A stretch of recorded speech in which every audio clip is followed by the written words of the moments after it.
Lectura del Santo Evangelio según San Marcos. Aquel día al atardecer dijo Jesús a sus discípulos: vamos a la otra orilla.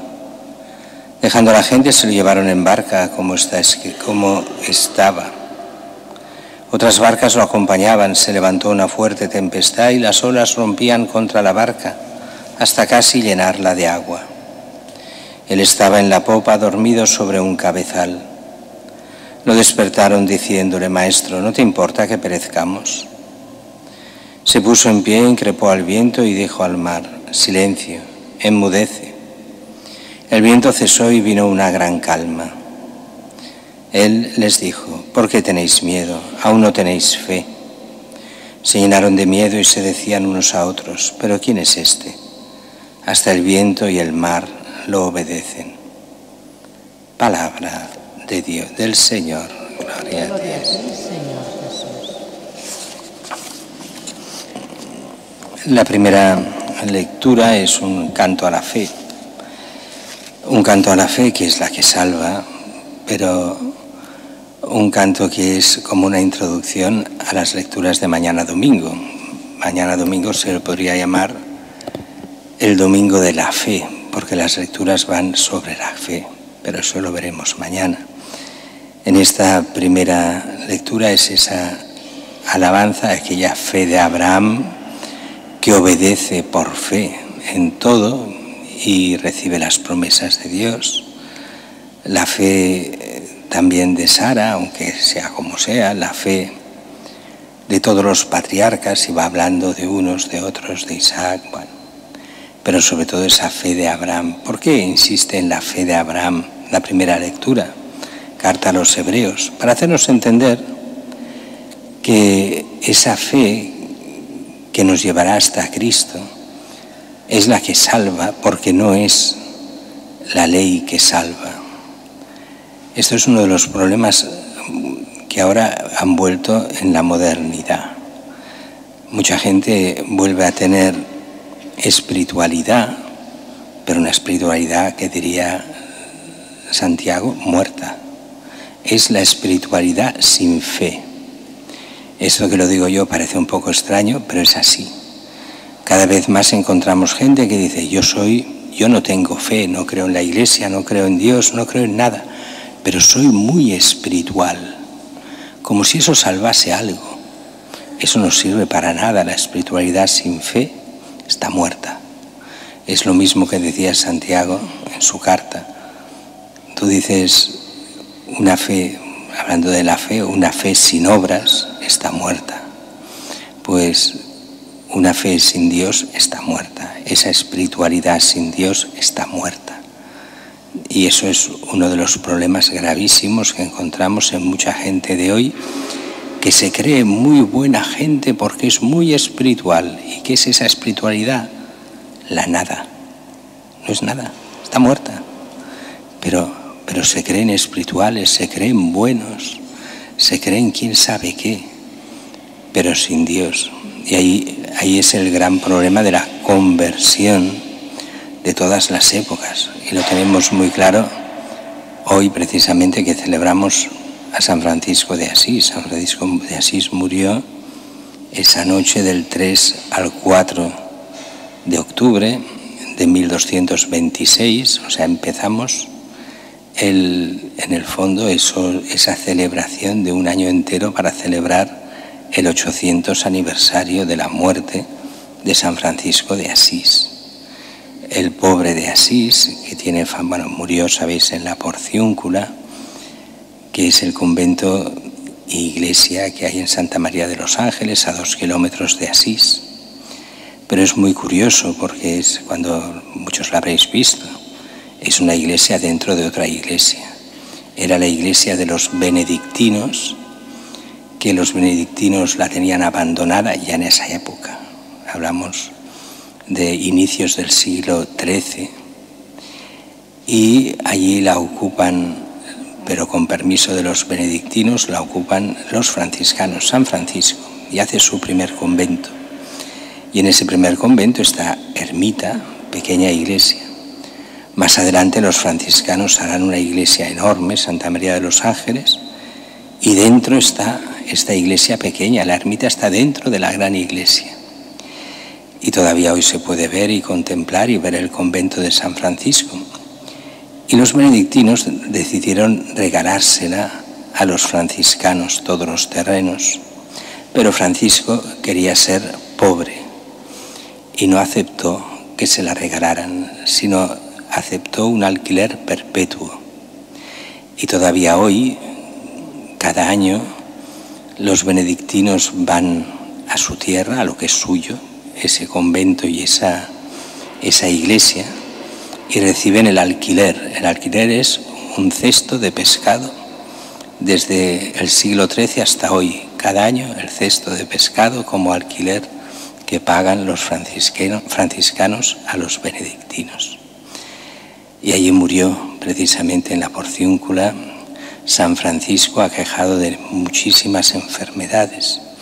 Y todavía hoy su tumba en Asís, a 2 kilómetros de aquí, de la Porciúncula, es una de las iglesias más visitadas. La tumba muy sencilla, pero preciosa de ver, pero pobre, pero encantadora, que es la tumba de San Francisco de Asís, el que fue pobre entre los pobres.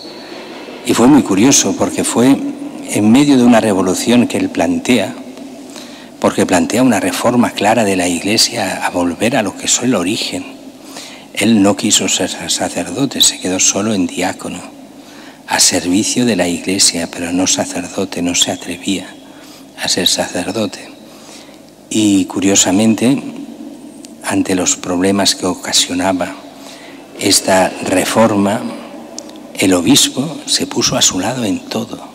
Normalmente siempre se dice qué difícil tienen las reformas porque van contra la Iglesia institucional. Pues mira, aquí no pasó nada de eso. El obispo se puso a su lado y lo defendió de su padre, que su padre lo consideraba un loco y quería que lo encerrasen. Se puso a su lado totalmente el obispo. Fue al Papa y el Papa se puso a su lado en todo y de forma realmente admirable y providencial. Y fue a Roma, y fue a Tierra Santa después de Roma, y allí no logró la conversión del capitoste musulmán, pero sí que consiguió una cosa, que respetasen a los franciscanos en todo, los musulmanes, dándoles la custodia de Tierra Santa, de los santos lugares. Por eso la tienen hasta hoy los franciscanos por parte de la Iglesia Católica. No tanto porque lo cede el Papa, sino al revés, porque lo cede los musulmanes, viendo el carácter de San Francisco y la bondad en él. No se convierten, pero están a punto casi de la conversión, estuvieron en aquel momento. Y realmente fue el que hizo cambiar a la Iglesia para bien. Son estos santos que crean las reformas. En su época hubo otro, que no diremos el nombre, que también quería reformar la Iglesia. Y lo que hizo lo hizo al estilo de Lutero, de forma, casi violenta, yendo contra el papado, contra la Iglesia, censurándolo todo. Se hizo protestante. ¿Y qué es? ¿Consiguió reformar algo? No. Consiguió solo hacer una secta. Ahí está la diferencia entre los santos y los sectarios. Los que se separan de la Iglesia porque la Iglesia es muy mala, o los que, sabiendo los pecados de los que somos Iglesia, lo que quieren es la santidad y reformar la Iglesia. Es aquello que desde los padres de la Iglesia se dice: la Iglesia es sempre reformanda, siempre se ha de reformar. No hay una Iglesia perfecta, sino todas las generaciones ha de ir mejorando, transformándose, sacándose todo aquello que esos pecados que la afean, para volver a esa gracia que Dios quiere darle siempre. Y dejemos un momento ahora aquí San Francisco y solo un momento al Evangelio. Estamos bastante a los principios de este Evangelio de de San Marcos. Y el Evangelio de San Marcos, el Evangelio es el más corto y a la vez es de los que son los más simples. Dice las cosas más sencillamente. Y Jesús va haciendo milagros, va predicando. Y hoy vemos esta escena. Después de dejar a la gente, de haber predicado, de haber curado, coge la barca, van a la otra orilla. Esa tormenta, ese viento fuerte, ese viento que baja del monte Hermón y que algunas tardes, noches, pues parece como si fuese casi un viento huracanado y que para esas pequeñas barcas crea grandes olas. Claro, para el Pacífico esas olas no son nada, para el Océano Pacífico, pero para el mar de Galilea eran grandes olas que podían tumbar la barca. Y se ponen nerviosos los apóstoles, que perecemos, despiertan a Jesús que duerme en popa. Señor, ¿no te importa que perezcamos? Jesús increpa al viento y dice al mar: silencio, enmudece. El viento cesó, vino una gran calma. Y viene esto de la fe. ¿Por qué tenéis miedo? ¿Aún no tenéis fe?, pregunta Jesús. Y ellos se llenan de miedo y se dicen: ¿pero quién es este? ¿Quién es Jesús? Hasta el viento y el mar lo obedecen.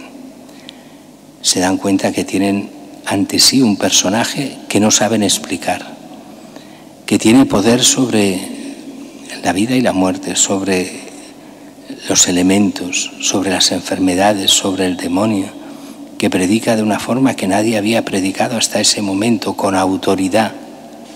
¿Quién es?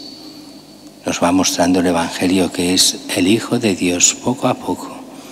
Toda la potencia de Dios en Jesús, el Dios hecho hombre, que solo nos pide una cosa: nuestra conversión para vivir como cristianos y entrar en el reino de los cielos.